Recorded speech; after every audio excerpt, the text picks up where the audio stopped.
नमस्कार, मी डॉक्टर समीरण वाळवेकर. आवाज महाराष्ट्राचा या आमच्या विशेष कार्यक्रमात आपलं मनापासून स्वागत. राज्यभरात एकीकडे काँग्रेस मुक्त भारताचा गजर होत असताना दुसरीकडे काँग्रेस पक्षश्रेष्ठींना मात्र अचानक जाग आल्यासारखी दिसतेय. आज राज्यामध्ये पंतप्रधान नरेंद्र मोदींची एकही सभा नसतानाच्या मुहूर्तावर राहुल गांधींच्या 2 सभा राज्यामध्ये झाल्या. काँग्रेसच्या विकासाच्या योजना, मोदी सरकारचं मार्केटिंग, कुचकामी गुजरात मॉडेल अशा मुद्द्यांना हाताशी धरून त्यांनी मोदी सरकारला टार्गेट केल्याचं दिसेल. पण दोन्ही सभांमध्ये राहुल गांधींनी सारखेच मुद्दे उपस्थित करून त्यांच्याकडे जनतेपुढे मांडण्यासारखं नवीन काहीच नसल्याचं दाखवून दिलं. प्रचार सभांमध्ये आणि जाहिरातींमध्ये पृथ्वीराज चव्हाण एकाकी झुंज देत असताना अचानक पक्षश्रेष्ठी त्यांच्या मदतीला धावून आले खरे, पण शेवटच्या घटकेला सोनिया राहुल गांधींची ही डॅमेज कंट्रोल स्ट्रॅटेजी जनतेच्या मनावर ठसा उमटवणार का, हाच खरा प्रश्न निर्माण होतोय. आणि याच विषयावर आपण आज चर्चा करणार आहोत. पण त्यापूर्वी पाहूया राहुल गांधींच्या सभेमधले काही ठळक मुद्दे. कि कांग्रेस मुक्त भारत चाहिए। कांग्रेस पार्टी की विचारधारा और महाराष्ट्र की विचारधारा में कोई फर्क नहीं। विचारधारा में एक ही बात, कांग्रेस पार्टी कहती है और महाराष्ट्र कहता है कि हिंदुस्तान प्यार से, भाईचारे के साथ एक साथ आगे बढ़ सकता है। जब वो कहते हैं कि 60 साल से यहां कुछ नहीं हुआ, तो वो बाबा साहब अंबेडकर जी पे सवाल उठाते हैं, महात्मा गांधी जी पे सवाल उठाते हैं, पटेल जी पे सवाल उठाते हैं, नेहरू जी पे सवाल उठाते हैं। और सिर्फ इन लोगों पे सवाल नहीं उठाते हैं, वो आपके ऊपर सवाल उठाते हैं।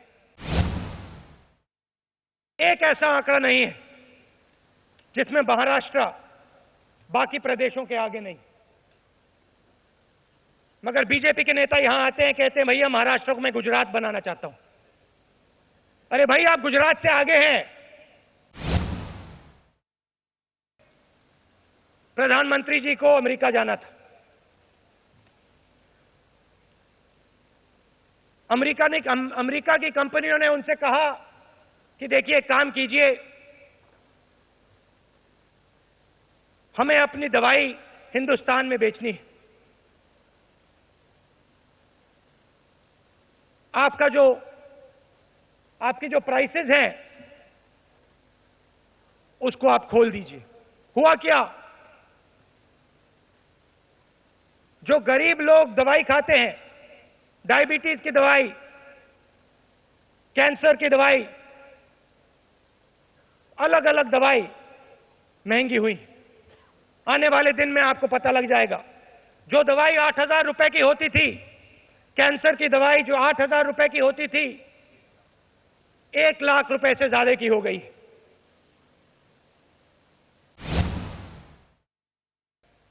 पाकिस्तान हमारे ऊपर हमला कर रहा है, हमारे लोग मर रहे हैं। चुनाव के समय कहा था, भाई अगर मैं प्रधानमंत्री बनूंगा तो पाकिस्तान कुछ नहीं करेगा, चीन कुछ नहीं करेगा।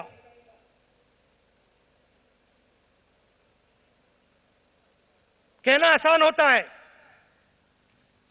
करना अलग होता है। प्रधानमंत्री यहां आते हैं, कहते हैं गुजरात मॉडल लाऊंगा। अब देखिए, आंकड़े आप देख लीजिए।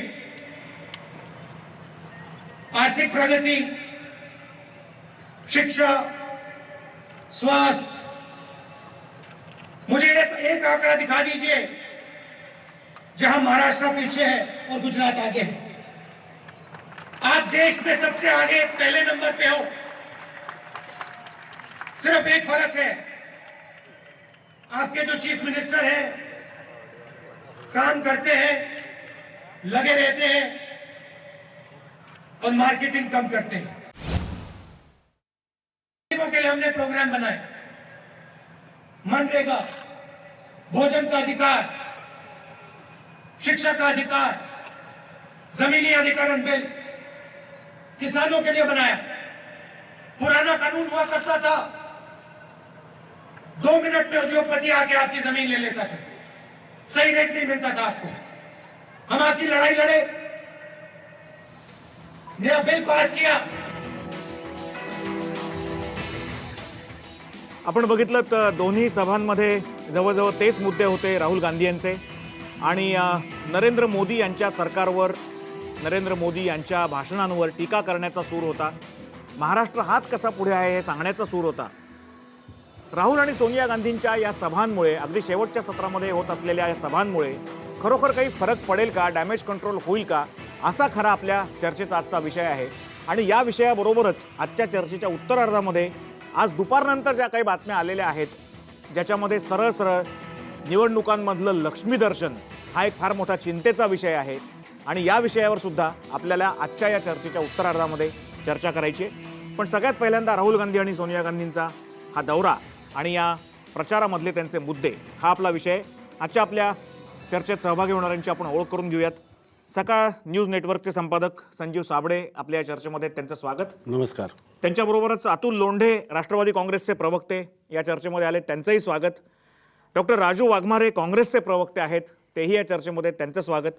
केशवराव उपाध्याय आहेत भाजपचे प्रवक्ते, केशवराव तुमचं स्वागत। आणि त्याचबरोबर राजकीय विश्लेषक प्रकाश पवार आपल्याबरोबर आहेत कोल्हापूरहून या चर्चेमध्ये, प्रकाशजी तुमचंही स्वागत। सगळ्यात पहिल्यांदा संजीव साबळेंकडे येतो। संजीवजी, या संपूर्ण प्रचारामध्ये एकतर काँग्रेसनी आपले दिग्गज नेते महाराष्ट्रामध्ये आणायला उशीर का केला, हा सगळ्यात पहिला प्रश्न येतो। आणि दुसरं म्हणजे संपूर्णपणे राज्यातला प्रचार हा मुख्यमंत्र्यांची इमेज, त्यांची प्रतिमा केंद्रस्थानी ठेवून झालेली असताना आत्ताच राहुल गांधी आणि सोनिया गांधींना प्रचारामध्ये 5-7 दिवस फक्त उरलेले असताना आणायचं नेमकं प्रयोजन काय होतं, काय वाटतं आपल्याला? खरं तर प्रचाराला आता 5च दिवस शिल्लक आहेत। आजची 8 तारीख आणि 13 तारखेला प्रचार संपणार आहे। 15ला मतदानच आहे। पुढच्या बुधवारी गुरुवारी आपल्याकडे मतदान आहे। त्यामुळे 5 दिवसामध्ये 2 दिवस, एक दिवस राहुल गांधी आणि एक दिवस सोनिया गांधी अशा दोघांच्या मिळून 4 सभा ज्या आयोजित केल्या आहेत, त्याचा फार काही मोठा उपयोग होईल काँग्रेसला असं अजिबात नाही आहे।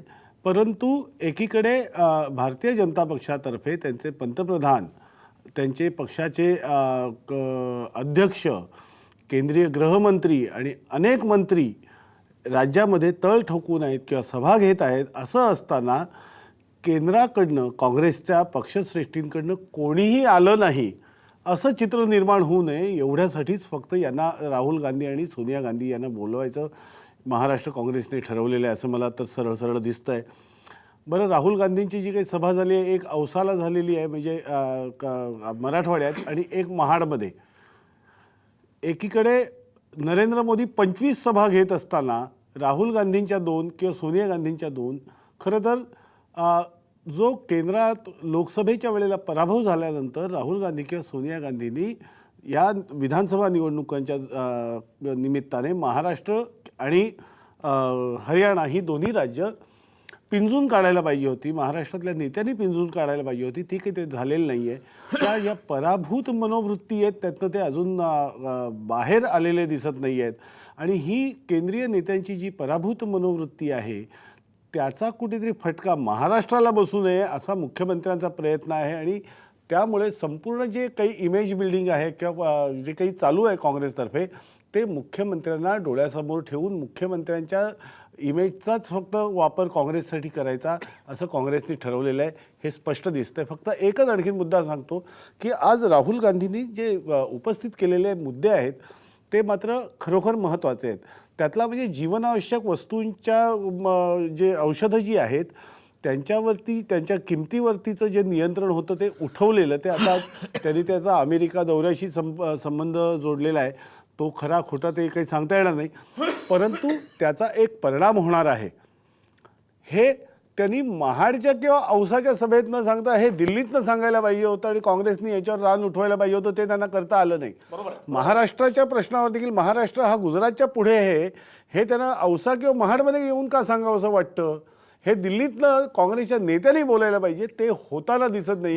आणि मुख्यमंत्र्यांना किंवा पृथ्वीराज चव्हाणांना किंवा महाराष्ट्रातल्या काँग्रेसला जितकी साथ मिळायला पाहिजे ती काही मिळताना आत्तापर्यंत दिसली नाही। आणि या 2 आणि 2 4 सभांनी इथलं महाराष्ट्रातलं वातावरण बदलून जाईल अशी जर कुठे जर काँग्रेसवाले त्या ह्याच्यात वावरत असतील किंवा ते त्याला दिवास्वप्न म्हणायला पाहिजे. अर्थात त्यांनाही अंदाज असणार, फक्त आम्ही त्यांना आणलं एवढ्यापुरतं त्यांनी त्याचं एकंदर एक ज्याला आपण म्हणतो की एक्झिबिट ठीक आहे, करणं ठीक आहे. तेवढा संजीवजी परत तुमच्याकडे येतो. मला जायचं डॉक्टर राजू वाघमारेंकडे. अर्थातच त्यांना याच्यावर उत्तर द्यायचं असेल.